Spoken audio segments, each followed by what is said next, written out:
Hello everyone, welcome again to the channel. Today I want to discuss with you my opinion about some information related to the conflict in Ukraine and some other areas of the world as well. So let's start with this.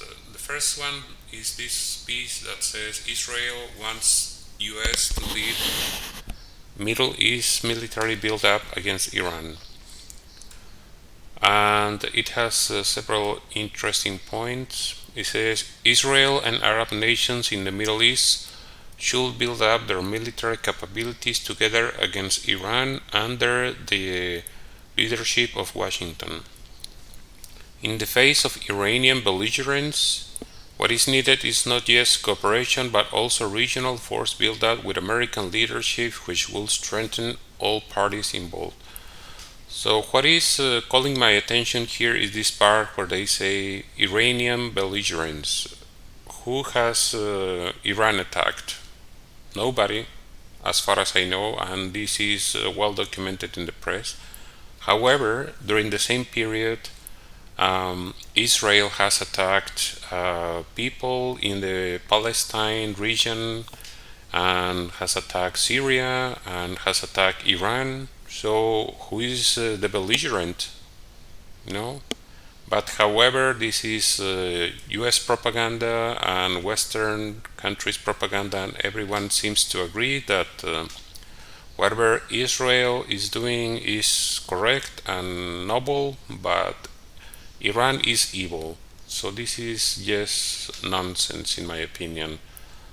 And then they are talking about the Abraham Accords, which allowed Israel to normalize their relations with the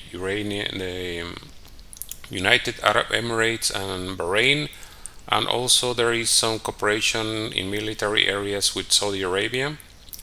And they say a major aspect of the Abraham Accords was to isolate Iran, and Israeli officials are hoping to forge an anti-Iran alliance in the region. Last week, bipartisan groups of US lawmakers introduced a bill in the House and the Senate that will coordinate missile defense upgrades for Israel and several Arab states counter alleged threats from Iran.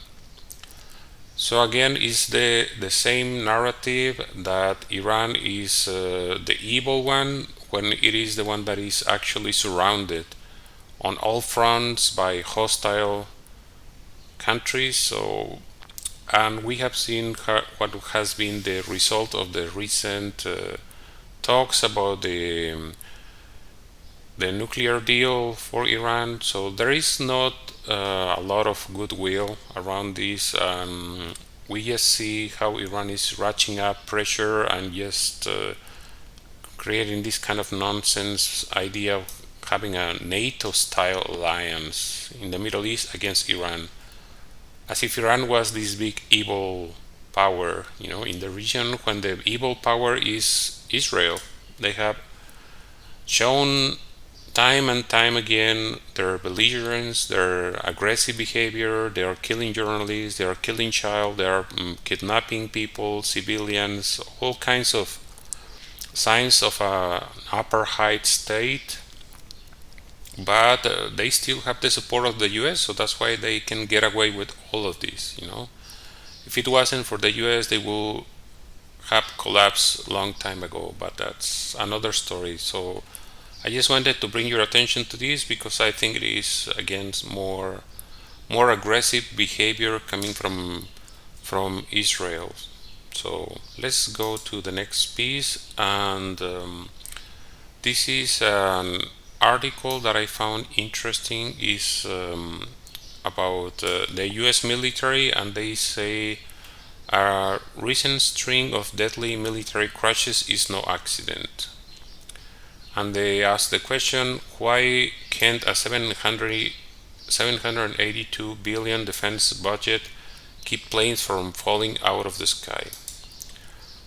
So let's see what they are saying, what is the cause for this. And they mentioned that just recently it was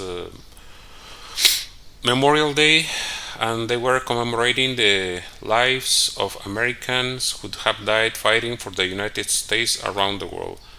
So this is the first part that has been already normalized. The US military is fighting war all over the world, and honestly, I think this is very dishonest. I can understand why people have the tendency to be patriotic and defend their country. I think this is probably a man's duty to protect their country, but it's a pity that all these people are dying for nothing. They're not protecting the United States, they're protecting the interests of the elite.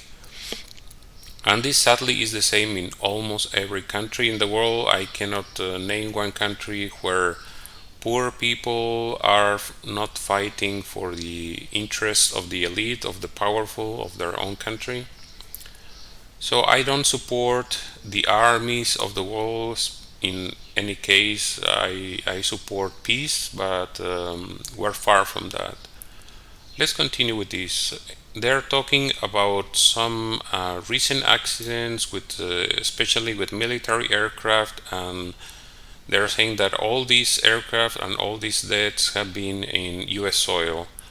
And they mention a 2020 Congress report that says that in 6 years, 198 service members and civilians died, 157 aircraft were destroyed, and this was a cost for the taxpayers of $9.41 billion in 6 years. So that's a lot of money. That is more in losses than the military budget of several countries.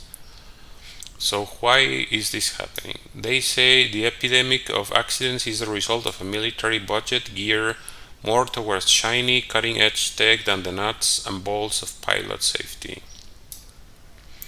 In this 2020 congressional report, they say that there were some recommendations to increase money for maintenance, spare parts, establishing an oversight board for aviation safety at the Pentagon, and they say pilots were not flying often enough and recommended that they get more hours in.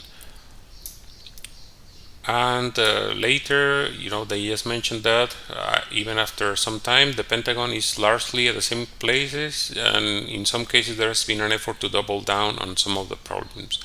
So nothing has been solved in this area, and there is the main thing that defense contractors that stand to make big money on aircraft that cost billions to build and maintain. This is the main interest, So they are lobbying for more spending, and they are not asking the hard questions about the lifetime cost of expensive programs and keeping defense industry interests in check, which will be largely impossible. This is the kind of corruption that you see in the United States. Maybe you don't see corruption in the United States with a street police or with some low-level authorities, but the highest corruption is the one that creates the more damage, So this is, in my opinion, a symptom of the end of the empire of the United States. They have killed themselves with these kind of attitudes where they just try to create more money for their pockets. The military industry just looks after their own interest. They don't care about the people who dies, not even the US military deaths. They don't care about anybody at all. And I don't see any solution, in the horizon for this, other than peace and really more normal defense policy geared towards defense of the country rather than attacking everyone else around the world. That's my opinion. Now let's move on to some other information, and I found this one also interesting. It's coming from Zelensky, and he says Zelensky vows to liberate Crimea as a Ukrainian officials voice alarm over Russian gains. So he's delusional, really. He says Zelensky has promised that his forces will retake the Crimean Peninsula. However, the current situation is Kiev will soon lose the Donbas region without substantial military aid from the West, which is also not happening. And like I said before in previous videos, it's not only about the gear, it's not only about the weapons. The military is broken.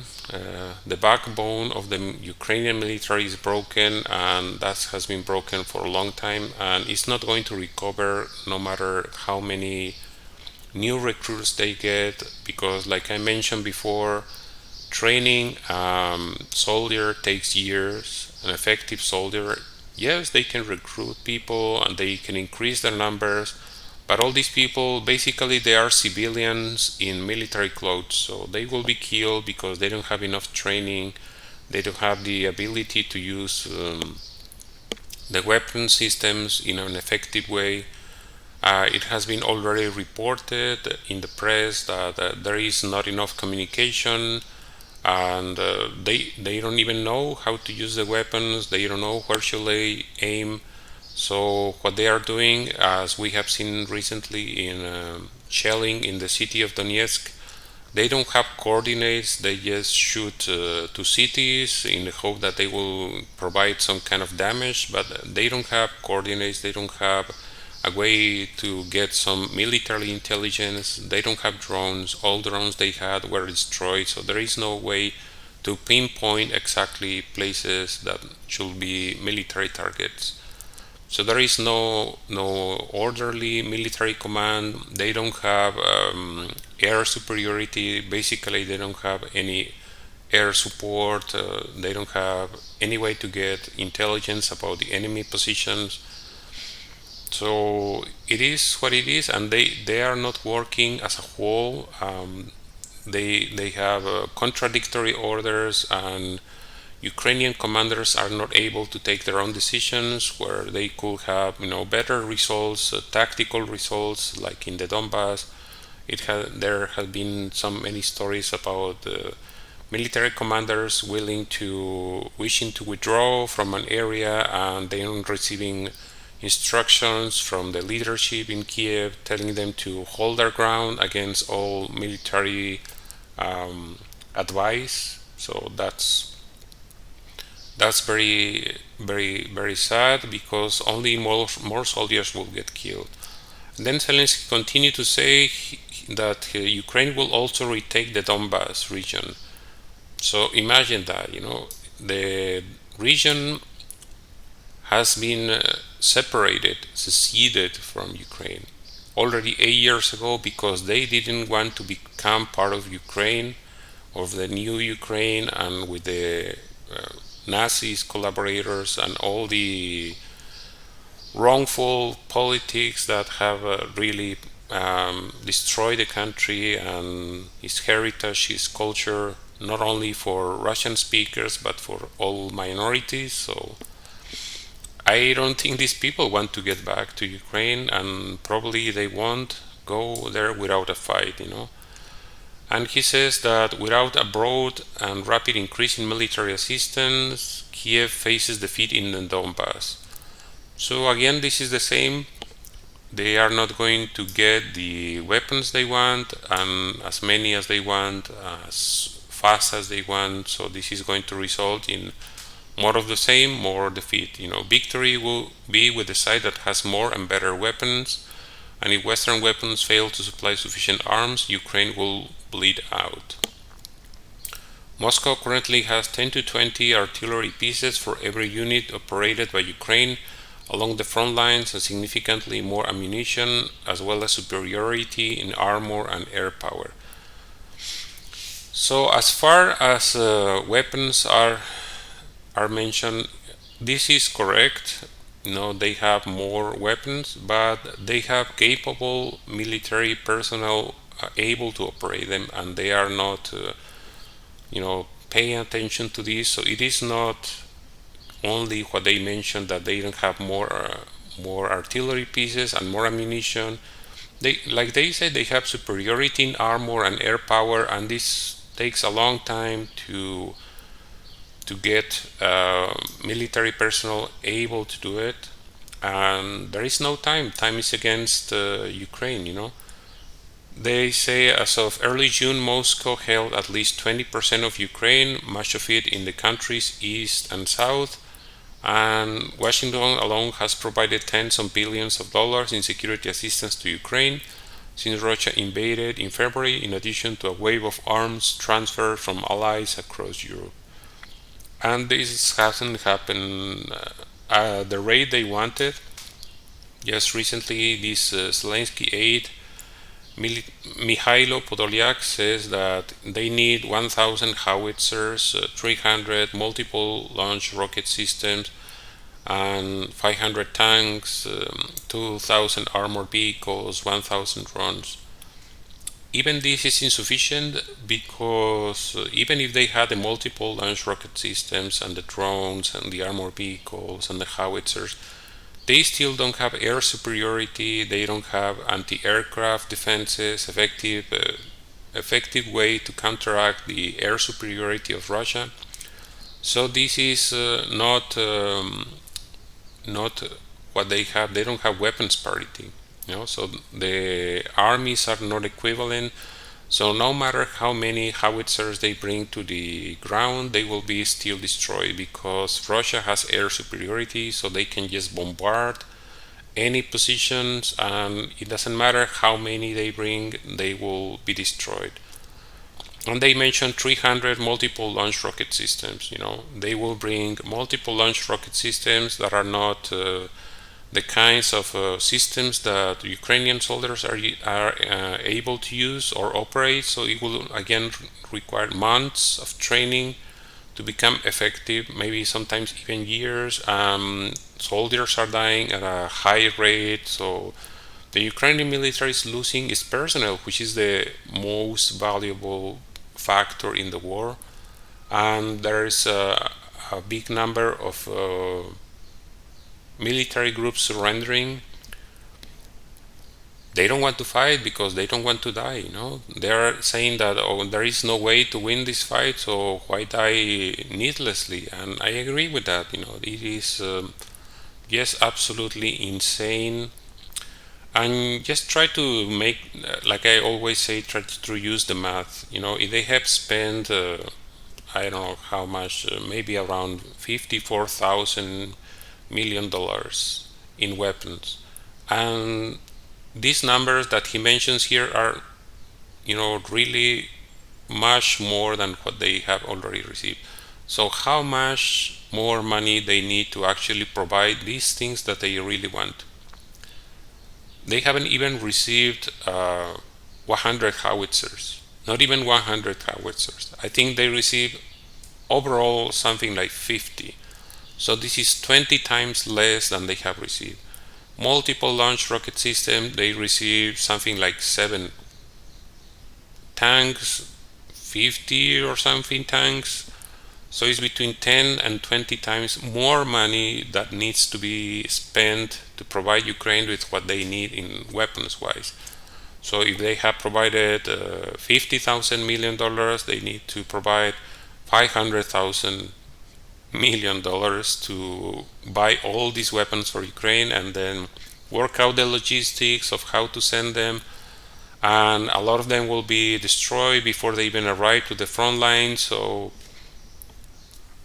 it is never going to work out for Ukraine, and it was like that from the start. They knew it and they know it. I think military advisors in the Western countries, they know the situation, they know Ukraine cannot win, and they just wish to inflict as much losses as possible in Russia. You know, they don't expect Ukraine to win. Probably they don't even want Ukraine to win. You know, they just want to hurt Russia, and that's all. You know, sadly, they don't care about the Ukrainian people. All this nonsense about I stand with Ukraine. They don't stand with Ukraine. They stand with their own interests. That's what it is. You know. So it is very sad, all this thing. You know. And now this, let's go to this other article that is coming here, and it says Russia urges Ukrainian fighters in Severodonetsk to lay down their arms. And it is very important for people to understand that this is a story that is repeating itself. It is exactly the same conditions as it was in the Azovstal, in Mariupol, and they continue to do the same things, sheltering with civilians in an industrial plant. Why they're doing that? There is this assumption that they're using them as human shields, and they found themselves surrounded, and they don't want to surrender, and they are using the civilians to protect themselves. So even Russia says that they want to open a humanitarian corridor to allow the civilians to leave, and they ask them to stop their senseless resistance, lay down their arms, and they say that evacuees will be transported to the city of Svatovo in the separatist-held region of Luhansk. And I can see the logic from the point of view of the Russians. Why would they allow even the civilians to go to Ukrainian controlled territory? Why? Because many of these civilians are not really civilians. They are just, disguised civilians, and maybe they are just military, change their clothes. So why would they allow them to go back to Ukraine? I don't see the point of that. And these destroyed bridges in the Severodonetsk River, I think there is some arguments saying that Russia destroyed them.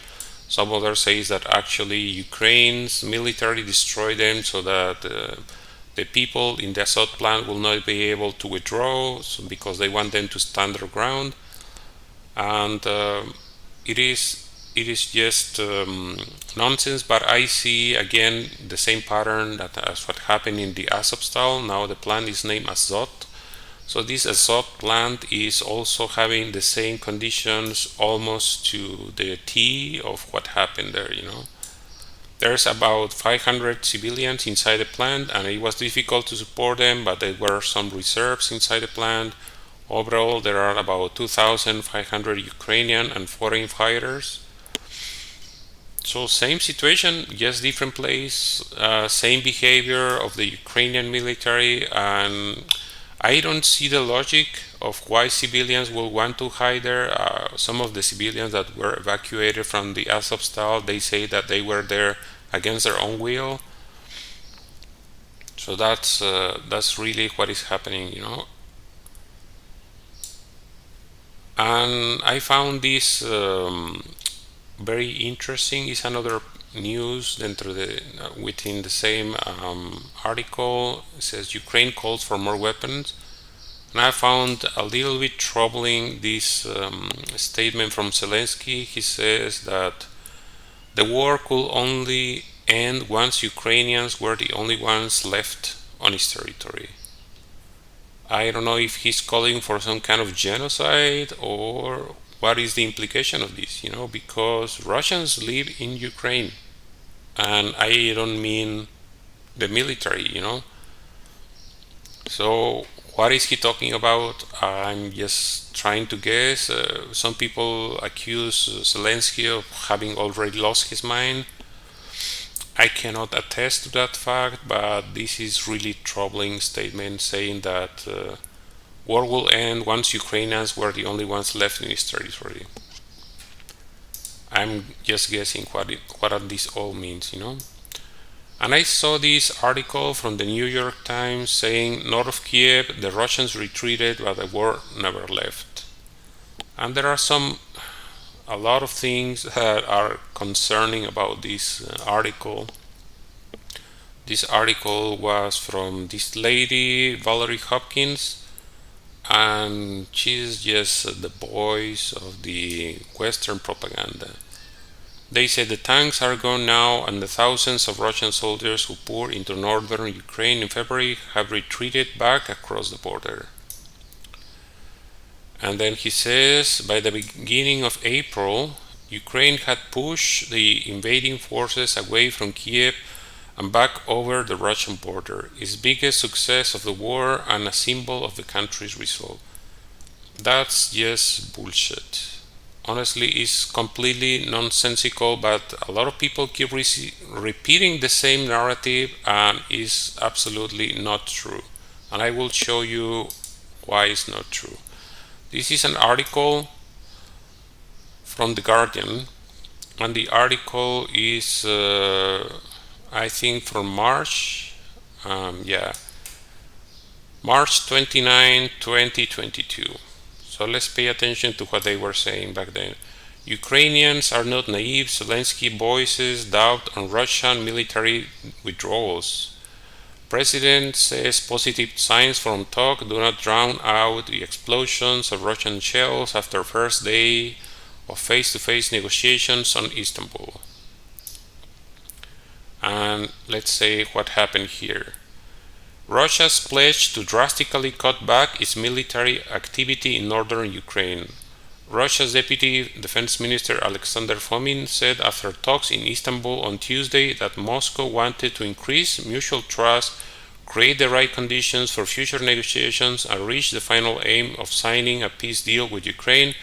The Kremlin will radically reduce military activity in the Kiev and Chernihiv region. So this was a pledge from the Ukraine as a result of the talks. But they're saying here, Ukraine pushed the invading forces away from Kiev, and it is the biggest success of the war. It never happened. It never happened. So how can they try to fool people? Well, they fool people because people don't read. People don't read. Even this is mainstream media, The Guardian is as mainstream as you can see, is pro-West, and they were reporting on this fact. This was a sign of goodwill, They are saying here, Russian troops continue to withdraw from the territory of Kiev and Chernihiv. Moscow presented its move as a goodwill gesture. It came as Russia's advance appeared to have stalled on several fronts. That also didn't happen. And they then say Defense Minister Sergei Shoigu said hours before the talks the main goal was now the liberation of Donbass, which is exactly what they did. So I found this very troubling. It's just nonsense, really. And it's very, very dishonest reporting because I assume this reporter knows what is happening. The article itself is talking about the life experience of people living in the north of Ukraine. It's interesting read. They have some interesting information, some of them about the fact that the border with Ukraine and Belarus and Russia had a common heritage, and they were living in peace relatively, But anyway, I just wanted to bring your attention to another part of the article when they say some things here. They say Moscow's strategy is to force the Ukrainians to defend as much of their exposed border as possible, even when there is no fighting. Ukraine needs to defend its border with Russia in both Chernihiv and Sumy provinces in the north. In the southwest, Ukraine needs to defend its border with Transnistria, the breakaway pro-Moscow province inside Moldova, the active front line in the east from the southern Kherson province to the northeastern Sumy region, which is more than 750 miles long. The country also has to defend its 600-mile border with Belarus. And let's pay attention to this. The Ukrainians are trying to pin down as many Ukrainian forces in other places as possible by posing latent threats to them. This is a military strategy, and it has proven to work, and it has been proven that the military groups that were near Kiev were doing this exactly. They're trying to pin down Ukrainian forces in place, and now they are denying it. So they are contradicting themselves. They're saying that they were not doing anything. They failed to take over Kiev. When did they try to take over Kiev? Now, military strategies are able to know that all this was a pin down operation, and they succeeded. they succeeded. It was a success because they got the Ukrainian military in place. They didn't go to other places, so it was a success. There was no serious attempt from the tactical point of view. No, the number of troops that were there were not enough. They were not enough to take over Kiev. It is what it is. We just saw the numbers that they're using in the Donbass. Sometimes 10, sometimes 20, more. 20 to 1. That's what they're doing. 20 to 1 to actually fight a war, to fight a battle. So in the region of Kiev, I think they were at most 1 to 1, 1 to 1.5. Even they had numeric superiority in the Ukrainian army. The Ukrainian army was superior in number of military personnel in the area of Kiev. So there is no logic here. That's just what it is. That's what I see. That's my opinion based on the information I can see. And as always, please let me know what you think about it. Please like the video, share it in social media, and subscribe to the channel. I hope to see you again very soon. Thank you for watching.